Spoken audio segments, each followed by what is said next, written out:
The yellow police tape, faded and brittle, still clung stubbornly to the porch railing.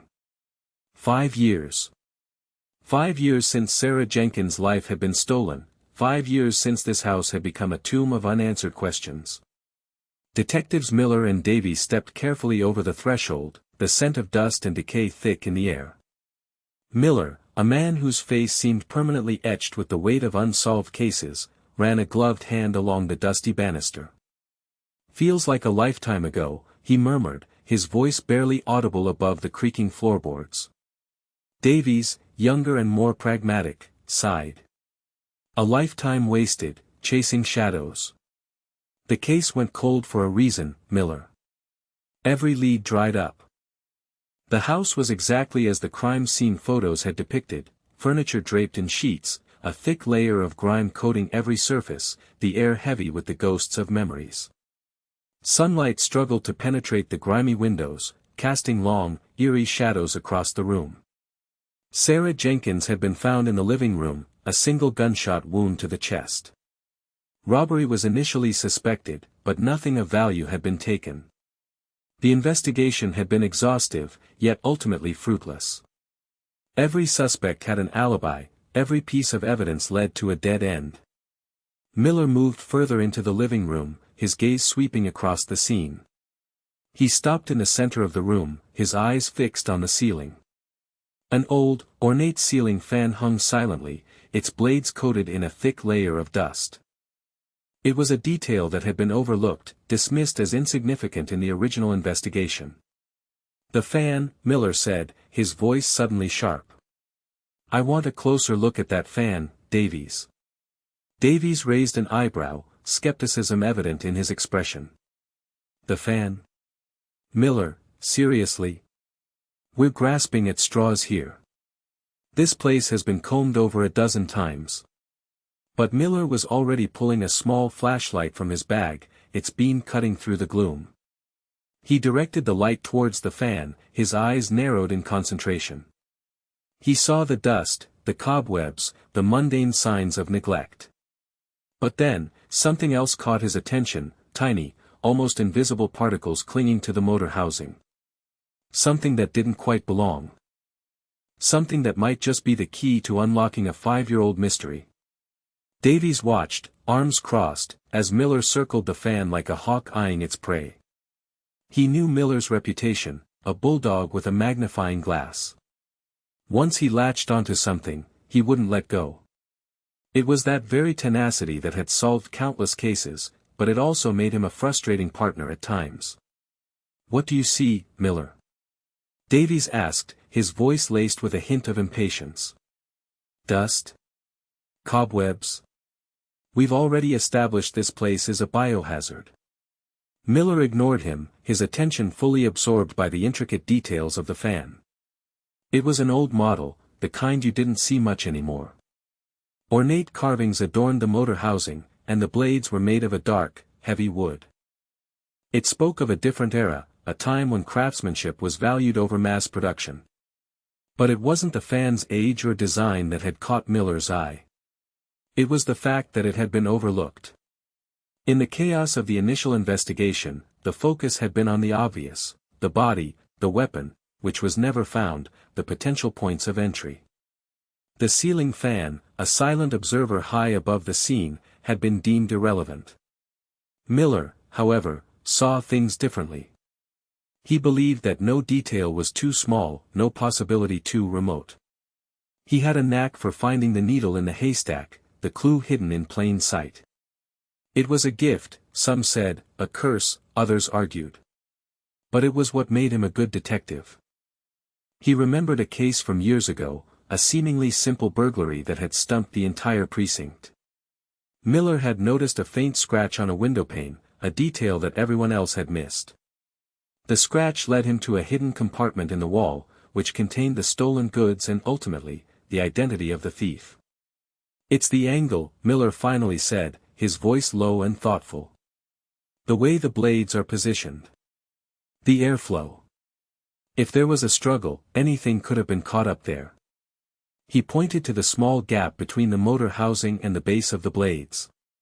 "Hair, fibers, skin cells, anything. He paused, his eyes gleaming with a spark of excitement.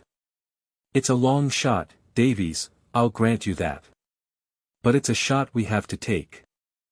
He reached into his bag and pulled out a small, sterile collection kit.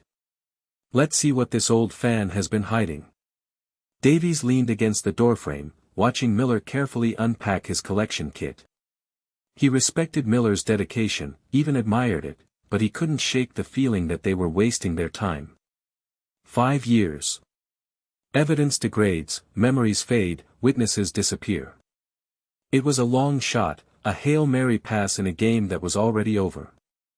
You know, Davies said, pushing himself off the doorframe, the original team practically lived in this house for weeks. Forensics scoured every inch, twice.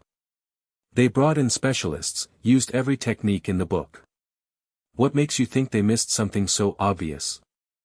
He gestured around the room, a sweep that encompassed the dust-laden furniture and the oppressive atmosphere.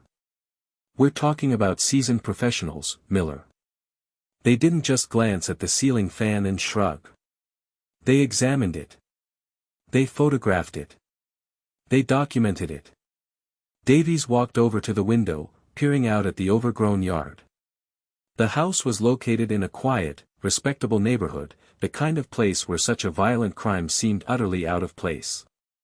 The neighbors had been cooperative, but none had seen or heard anything suspicious. Look, he continued, turning back to Miller, I understand your enthusiasm. But we have other cases, active cases, where we could be making a real difference. Cases where the evidence is fresh, the leads are hot. This is just digging up old bones. He paused, softening his tone slightly. Sarah Jenkins deserves justice, I agree. But sometimes, the best thing we can do is accept that some mysteries remain unsolved. We can't bring her back, Miller. We can only try to prevent it from happening again. Davies knew he wasn't getting through to Miller. The man was already focused on the task at hand, carefully preparing his tools. He was like a bloodhound on a scent, oblivious to everything else. Just saying, Davies muttered, turning away again. He pulled out his phone, scrolling through his emails. He had a mountain of paperwork waiting for him, reports to file, interviews to schedule. He couldn't shake the feeling that he should be somewhere else, doing something more productive. But he also knew that he couldn't just walk away. Miller was his partner, and he had a duty to support him, even when he thought he was chasing a ghost. Besides, a small part of him, a tiny ember of hope, still clung to the possibility that Miller might be right. That somehow, against all odds, they might finally bring Sarah Jenkins' killer to justice. Miller, ignoring Davies' phone scrolling and muttered doubts, carefully positioned a stepladder beneath the ceiling fan. He tested each rung, ensuring it was stable before cautiously climbing up. The old wood creaked under his weight, a sound that echoed through the silent house. He reached the top rung and carefully extended his arm, bringing the flashlight closer to the fan's motor housing. The beam cut through the gloom, illuminating the accumulated dust and debris. It was a disgusting collection of grime, cobwebs, dead insects, and what appeared to be small rodent droppings. Davies, still glued to his phone, glanced up briefly. Find anything interesting in that dust bunny convention? He asked, his voice dripping with sarcasm. Miller didn't respond. He was too focused on what he was seeing. The dust was thick, but beneath it, he could make out small, almost imperceptible fibers clinging to the metal. They were lighter in color than the surrounding dust, almost translucent. He carefully adjusted the angle of the flashlight, trying to get a better look. The fibers were tangled around the motor's vents, caught in the small crevices and openings. They were so small, so easily overlooked. But they were there.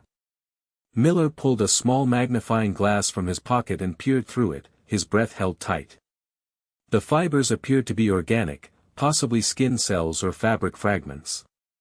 It was impossible to tell for sure with the naked eye, but they were definitely something that warranted further investigation. He carefully documented the scene, taking photographs from multiple angles. He knew the importance of preserving the integrity of the evidence. One wrong move, one accidental brush, and the fibers could be contaminated or destroyed. "All right," Miller said, carefully climbing down from the ladder. "I need you to grab the vacuum kit from the car." Davies looked up, surprised. "The vacuum? You're actually going to vacuum that thing?" "Not just vacuum it," Miller replied, his voice firm. "I'm going to carefully collect the debris and fibers. We'll send it to the lab for analysis.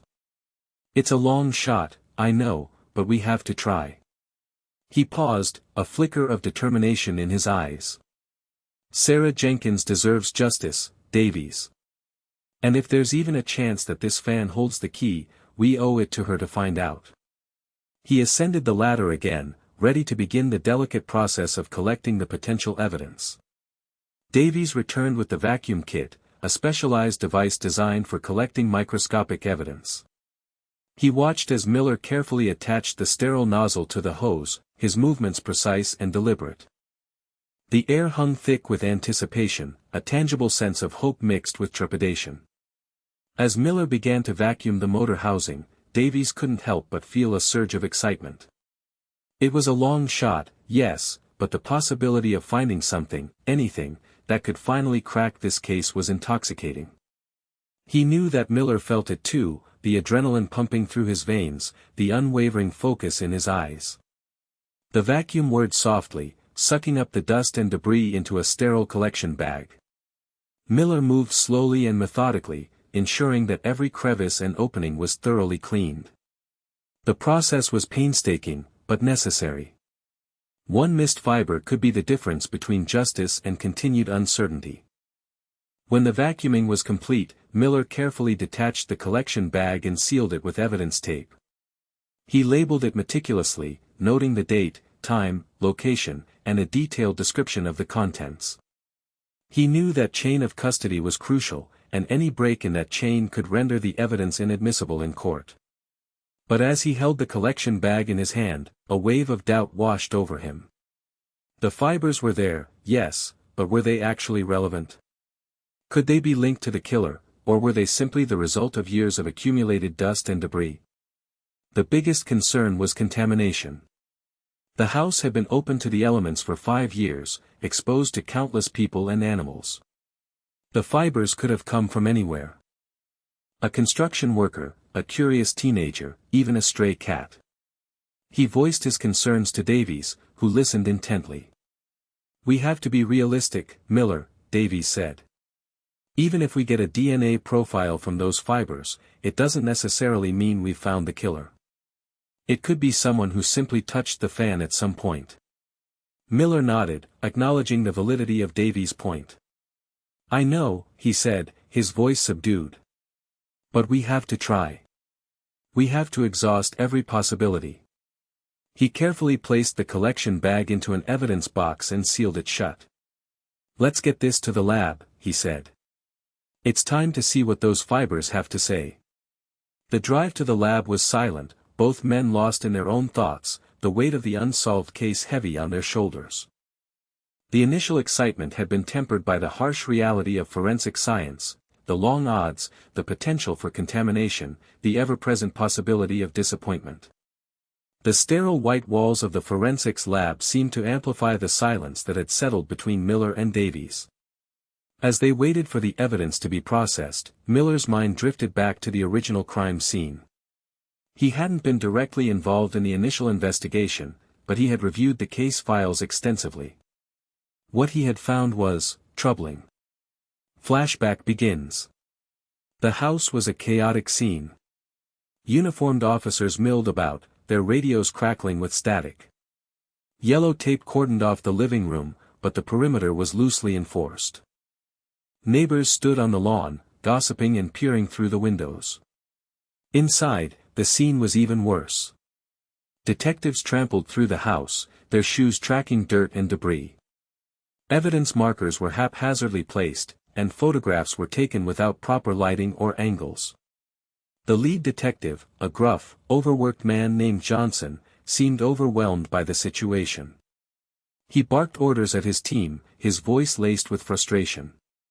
He was more concerned with clearing the scene quickly than with preserving the integrity of the evidence. Miller remembered reading the reports, his blood boiling with each page. A bloody footprint near the victim's body had been smudged beyond recognition. A potential murder weapon, a kitchen knife, had been handled without gloves. And the ceiling fan had been completely ignored. Just another dusty old fan, Johnson had reportedly said, dismissing it with a wave of his hand. Nothing to see here. The initial investigation had been rushed, sloppy, and ultimately, a failure. The pressure to solve the case quickly had led to shortcuts and oversights. Evidence had been mishandled, leads had been ignored, and the killer had walked free. Miller had always suspected that the original investigation had been compromised. He had seen it happen before, cases where incompetence and negligence had allowed criminals to escape justice. It was a stain on the badge, a betrayal of the victim and their family.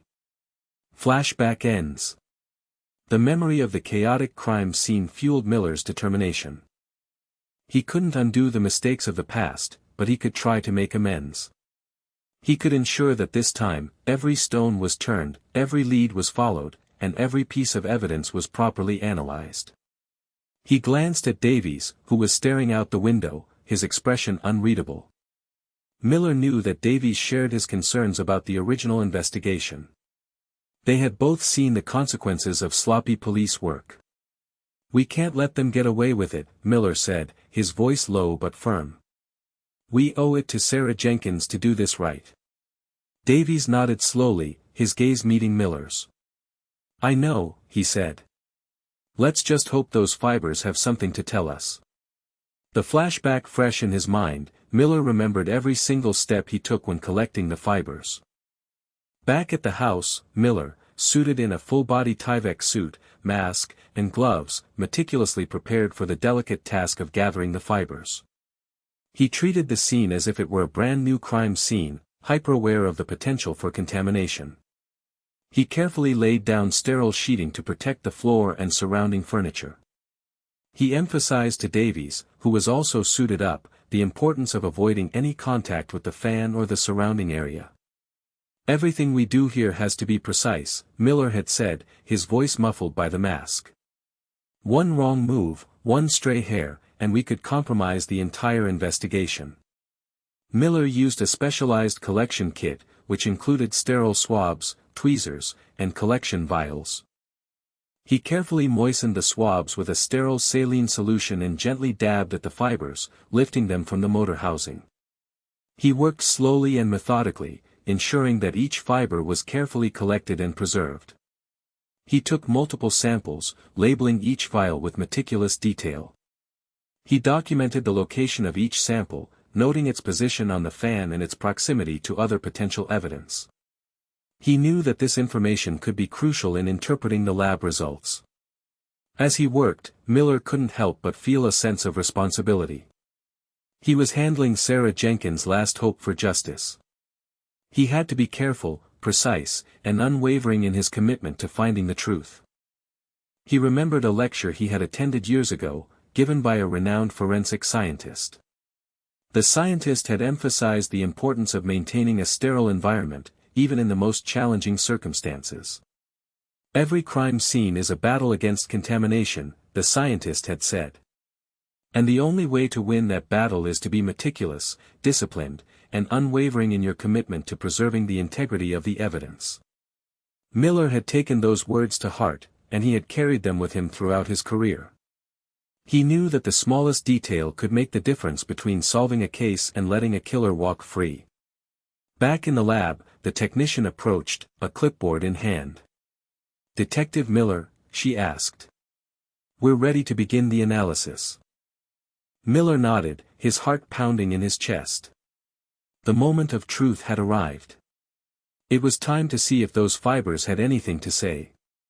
The technician, a young woman with bright eyes and a focused demeanor, carefully took possession of the evidence box. "We'll get started right away, Detective," she said. "But it could take some time. DNA analysis is a complex process, especially with degraded samples." Miller nodded, understanding the challenges involved. "We appreciate your efforts," he said. "We know it's not going to be easy." As they left the lab, a heavy silence settled between Miller and Davies. The initial adrenaline rush had faded, replaced by a gnawing anxiety. The fate of the case now rested in the hands of the forensic scientists. Days turned into weeks. Miller and Davies tried to focus on other cases, but their thoughts kept returning to Sarah Jenkins and the fibers from the ceiling fan. They checked in with the lab regularly, but each time they were met with the same response: still processing. The waiting was agonizing. Miller found himself replaying the crime scene in his mind, searching for any detail he might have missed. He reviewed the original case files again and again, looking for any overlooked leads or inconsistencies. Davies, more pragmatic, tried to distract himself with paperwork and routine tasks. But even he couldn't shake the feeling that something significant was about to happen. He knew that if the DNA analysis yielded a match, it would change everything. The pressure mounted with each passing day. Miller found himself sleeping poorly, haunted by nightmares of Sarah Jenkins and the unsolved case. He knew that her family was still suffering, still waiting for justice. He couldn't let them down. One afternoon, as Miller was poring over the case files in his office, the phone rang. It was the technician from the forensics lab. "Detective Miller," she said, her voice urgent. "We have a hit." Miller's heart leaped into his throat. "A hit?" he repeated, barely able to speak. "You found a match?" "Yes," the technician replied. "We have a partial match in the National DNA database. It's not a perfect match, but it's enough to give us a strong lead." Miller felt a surge of adrenaline coursing through his veins. After 5 long years, they were finally on the verge of solving the case. "Who is it?" he asked, his voice trembling with anticipation. "Who does the DNA belong to?" The technician paused for a moment, her voice filled with a mixture of excitement and apprehension. "His name is Robert Thompson," she said. "And he was questioned during the original investigation." Before diving deeper into Thompson's background, Miller felt compelled to revisit the human side of the case, the side that had been overshadowed by procedural details and forensic analysis. He needed to remember who Sarah Jenkins was, not just a victim in a file. Sarah Jenkins had been a vibrant young woman, full of life and dreams. She had been a talented artist, with a passion for painting landscapes. Her apartment had been filled with canvases, each depicting a different scene from her life: a sun-drenched beach, a snow-covered mountain, a bustling city street. She had also been a devoted daughter and a loyal friend. She spoke to her mother every day, and she had a close circle of friends who loved and supported her. Her death had left a gaping hole in their lives, a wound that time could never fully heal. Miller and Davies visited Sarah's mother, Mrs. Eleanor Jenkins, at her small, cozy home. The walls were adorned with photographs of Sarah, capturing her infectious smile and her sparkling eyes. Mrs. Jenkins, a frail woman with a gentle demeanor, greeted them with a weary smile. "I never gave up hope that you would find him," she said, her voice trembling with emotion. "I knew that one day, justice would be served." She shared stories about Sarah's childhood, her dreams of becoming a famous artist, and her unwavering kindness and compassion. She spoke of the pain of losing her daughter, the emptiness that had filled her life since that fateful day. Next, they interviewed Sarah's best friend, Lisa, a bubbly and outgoing woman who had been Sarah's confidant and partner in crime. Lisa recalled Sarah's infectious laughter, her unwavering optimism, and her ability to light up a room with her presence. "She was the best person I knew," Lisa said, tears streaming down her face. "She deserved so much better than what happened to her." Lisa shared details about Sarah's relationship life, her hopes for the future, and her fears and insecurities. She revealed that Sarah had been stalked by a man a few weeks before her death, a man who had made her feel uncomfortable and unsafe. She hadn't reported it to the police, fearing that she was overreacting. The interviews with Mrs. Jenkins and Lisa provided Miller and Davies with a deeper understanding of Sarah's life and the impact her death had had on those who loved her. It reminded them that they were not just solving a case, they were seeking justice for a real person, a person who had been loved and cherished by many. This new perspective fueled their determination to bring Robert Thompson to justice. Armed with Thompson's name, Miller and Davies plunged back into the investigation, their initial optimism quickly fading as they hit wall after wall. They pulled Thompson's file from the archives, finding that he had been briefly questioned and released due to a lack of evidence. He had lived a few blocks from Sarah and worked as a delivery driver at the time of the murder. They tried to locate Thompson's old neighbors, hoping to find someone who remembered him or could provide additional information. But most of the houses had changed hands, and the few remaining residents had little to offer. They remembered Thompson as a quiet, unremarkable man who kept to himself. They revisited Thompson's alibi, which had been provided by his then-girlfriend. But she had since moved out of state, and their attempts to contact her were unsuccessful. The alibi, already weak, was now crumbling under the weight of time. Meanwhile, the DNA analysis was progressing at a snail's pace. The partial match to Thompson was promising, but it wasn't conclusive. The lab needed additional samples to confirm the match and rule out any possibility of contamination. Miller and Davies obtained a warrant to collect a new DNA sample from Thompson, who had since moved to another state. But the warrant required them to travel across state lines, a time-consuming and expensive process. Days bled into weeks as they waited for the warrant to be processed and for the DNA analysis to be completed. Frustration mounted as they hit dead ends in other areas of the investigation. The interviews with Sarah's mother and best friend had provided them with valuable insights into her life, but they hadn't yielded any new leads. The revelation that Sarah had been stalked before her death was particularly troubling. They tried to track down the stalker, but they had little to go on. Lisa couldn't remember his name or any specific details about him. Miller found himself growing increasingly impatient. He knew that time was running out. Thompson could move again, destroy evidence, or even flee the country. They had to act quickly if they wanted to bring him to justice.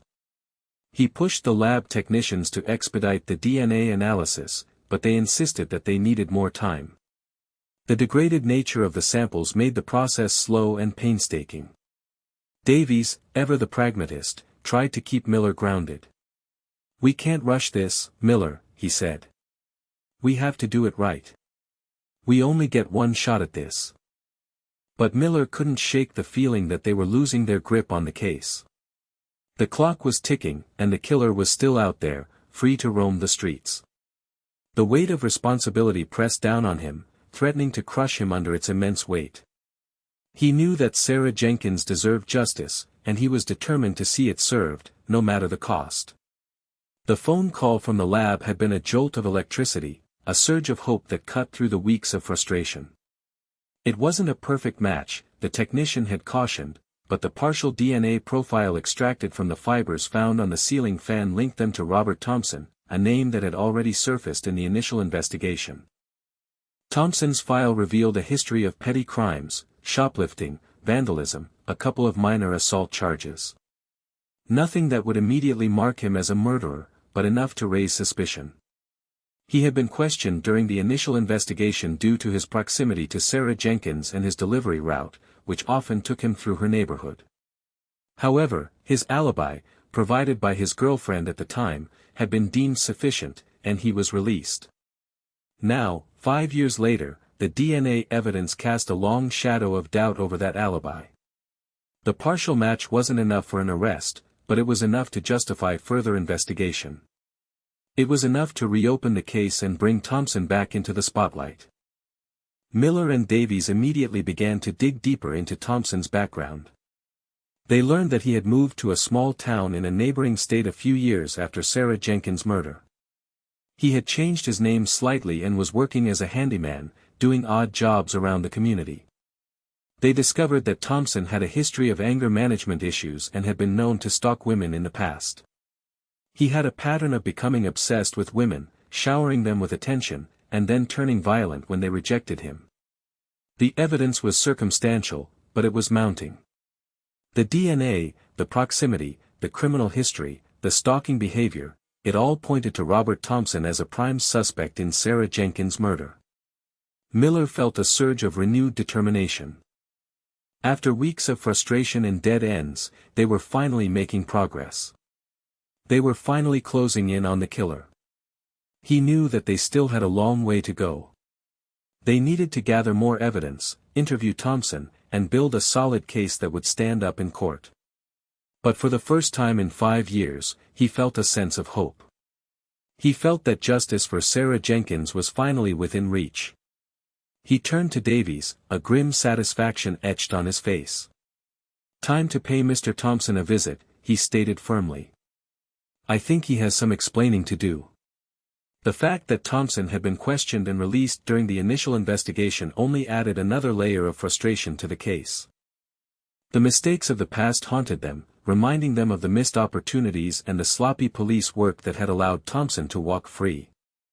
The news that Thompson had moved to another state presented a new set of challenges. It meant obtaining a warrant, coordinating with law enforcement agencies in another jurisdiction, and traveling across state lines. It was a logistical nightmare, but Miller and Davies were determined to overcome any obstacles in their path.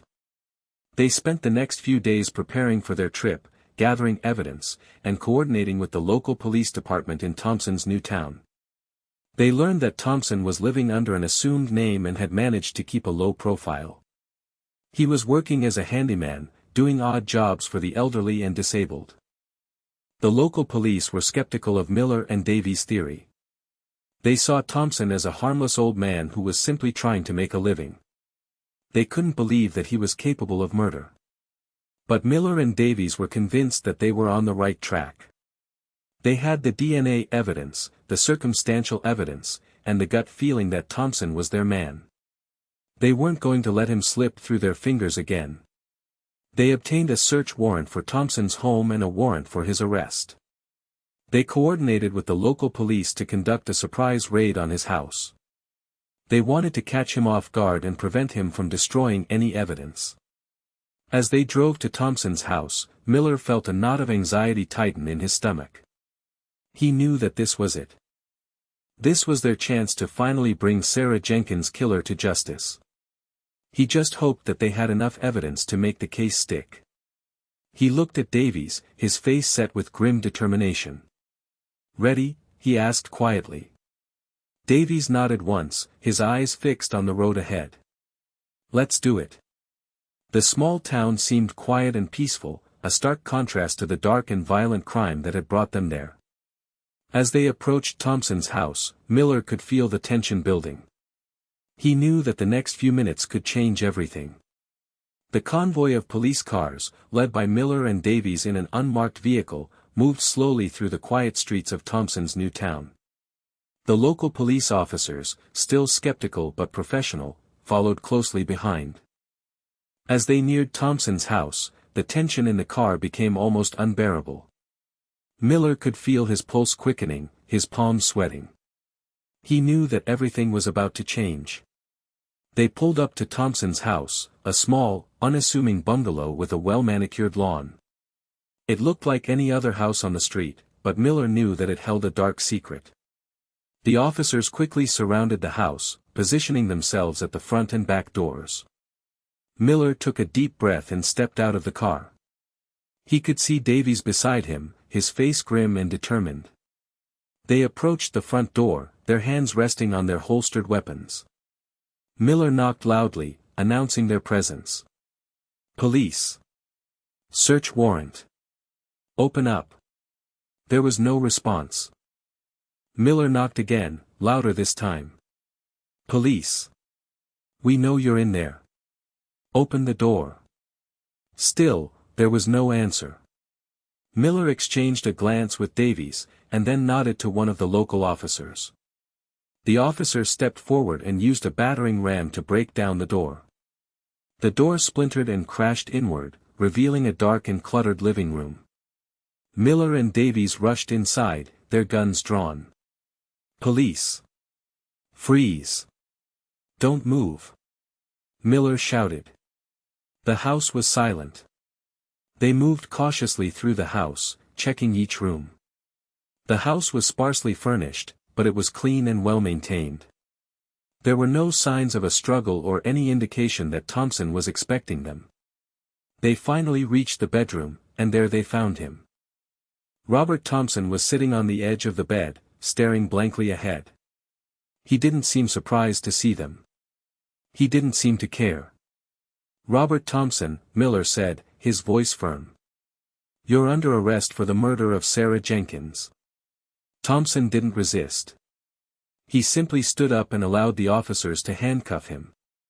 As they led him out of the house, Miller couldn't help but feel a sense of satisfaction. After 5 long years, they had finally caught their man. But he also knew that their work was far from over. They still had to prove his guilt in court. And that was going to be a long and difficult battle. As they drove Thompson away, Miller glanced back at the house. It looked so ordinary, so peaceful. It was hard to believe that such a dark and terrible crime had been committed by the man who lived there. Back at the local police station, Miller and Davies began the interrogation.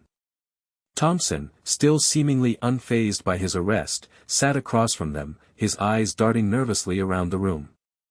Miller started with the basics, introducing himself and Davies, explaining Thompson's rights, and informing him of the charges against him.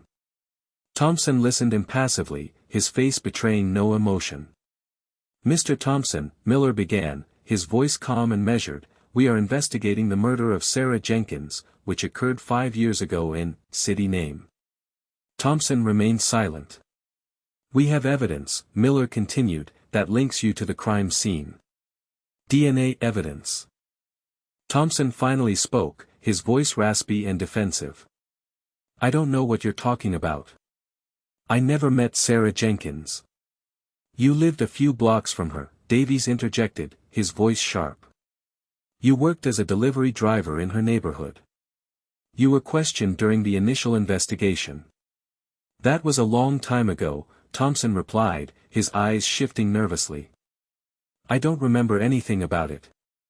"You changed your name," Miller said, his voice rising slightly. "You moved to another state. You tried to disappear." "I just wanted a fresh start," Thompson insisted. "I had nothing to do with that woman's death." Miller leaned forward, his eyes fixed on Thompson's. "We found your DNA on the ceiling fan in her house, Mr. Thompson. Skin fibers. How do you explain that?" Thompson hesitated, his face paling slightly. I don't know," he stammered. "Maybe I was there once, doing a delivery. I don't remember." "You don't remember meeting a beautiful young woman who lived just a few blocks from you?" Miller asked, his voice dripping with sarcasm. "You don't remember anything about the murder?" "No," Thompson insisted. "I swear, I had nothing to do with it." "You've got the wrong guy." Miller and Davies exchanged a knowing glance. They knew that Thompson was lying. But they needed more than just their gut feeling. They needed to break him, to get him to confess.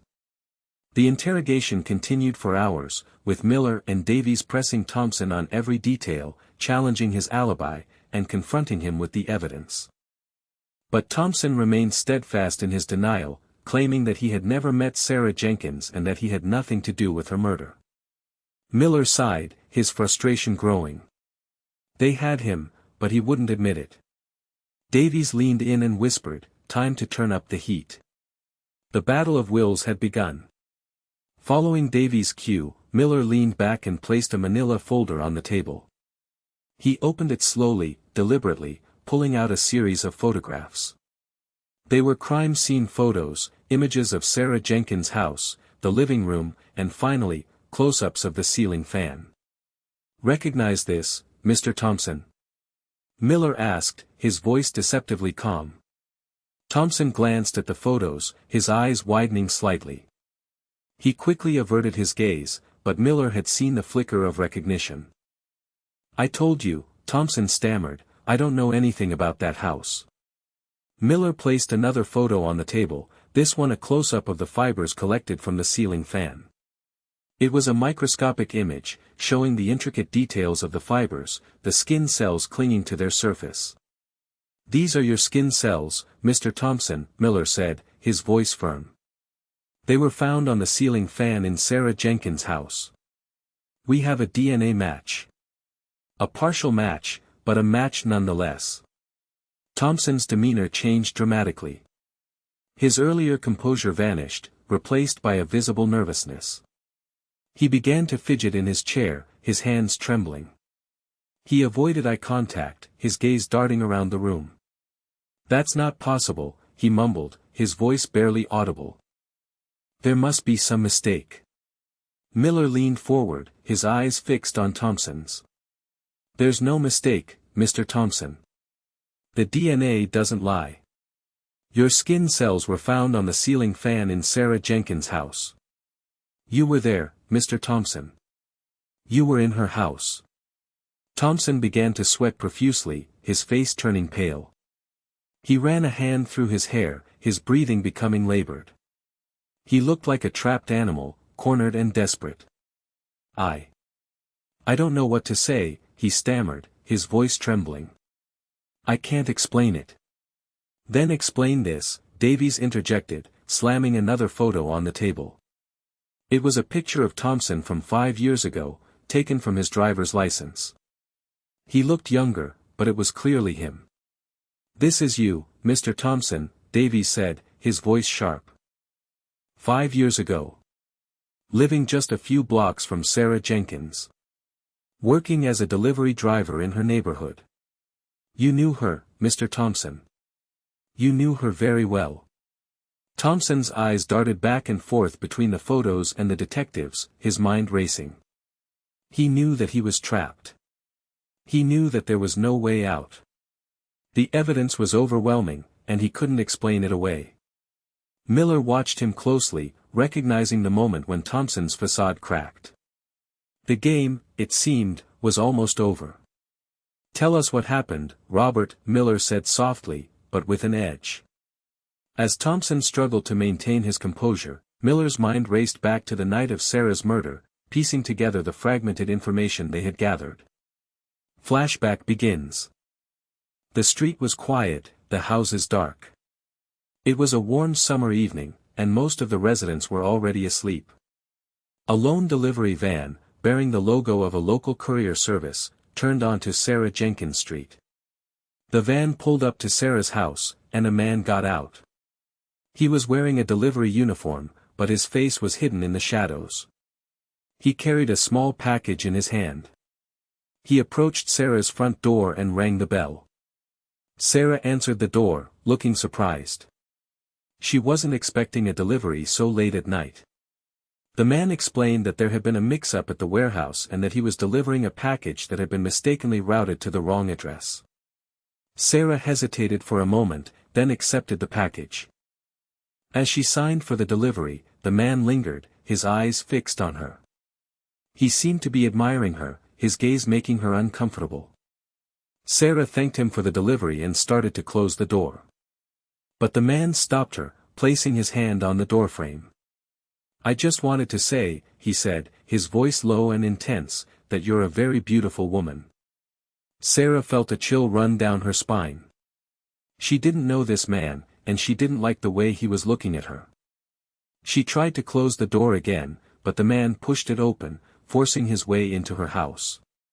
A struggle ensued. Sarah screamed, but no one heard her. The man overpowered her, pushing her into the living room. Flashback shifts. Another possibility flickered in Miller's mind. Thompson, perhaps having noticed Sarah's well-kept yard, offered his services for a quick trim or weeding job. He gains entry to her property legitimately, under the guise of neighborly service. Flashback ends.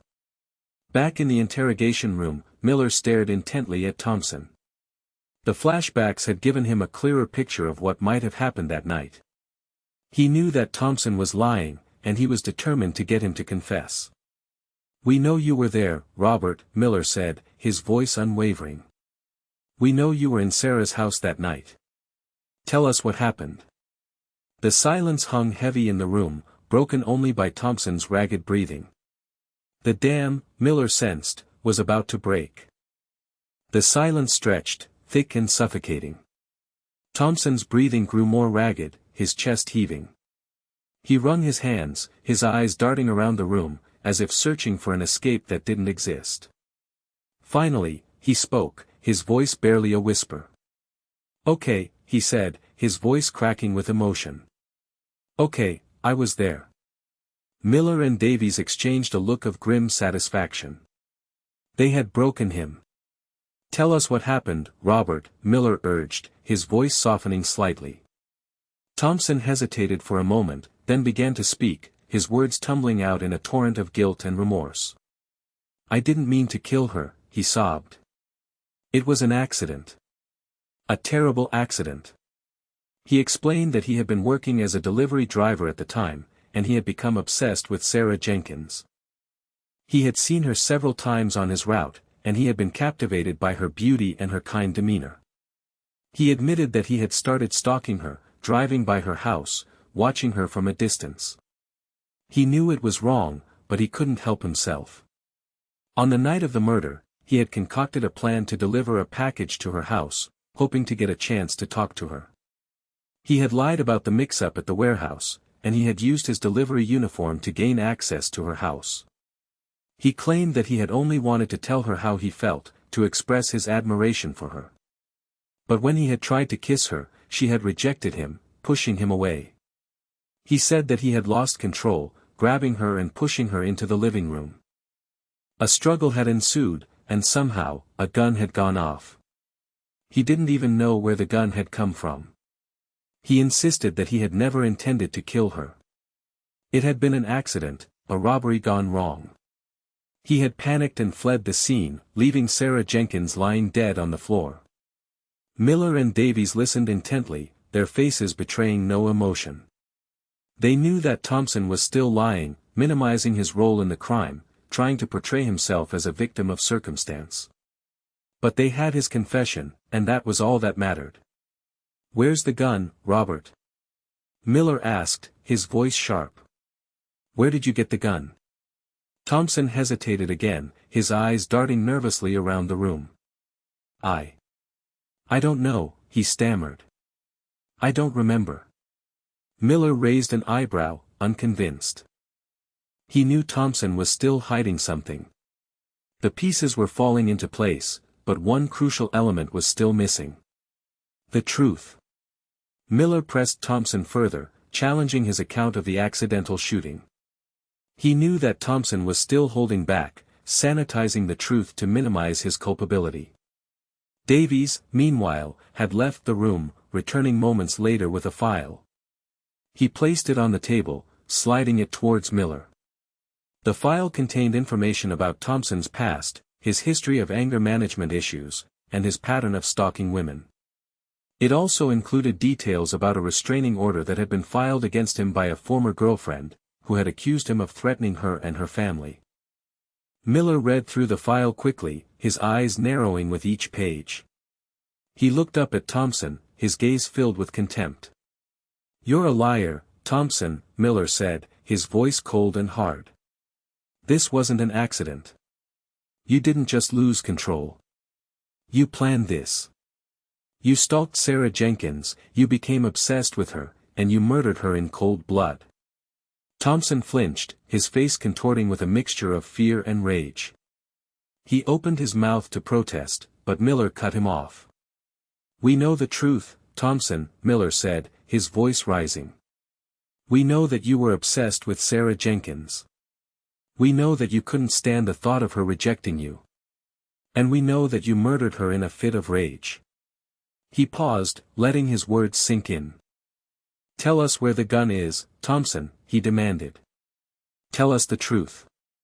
Thompson remained silent, his eyes filled with tears.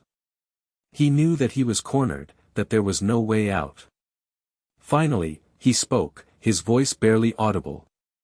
It's in the woods," he stammered. "Near my old house."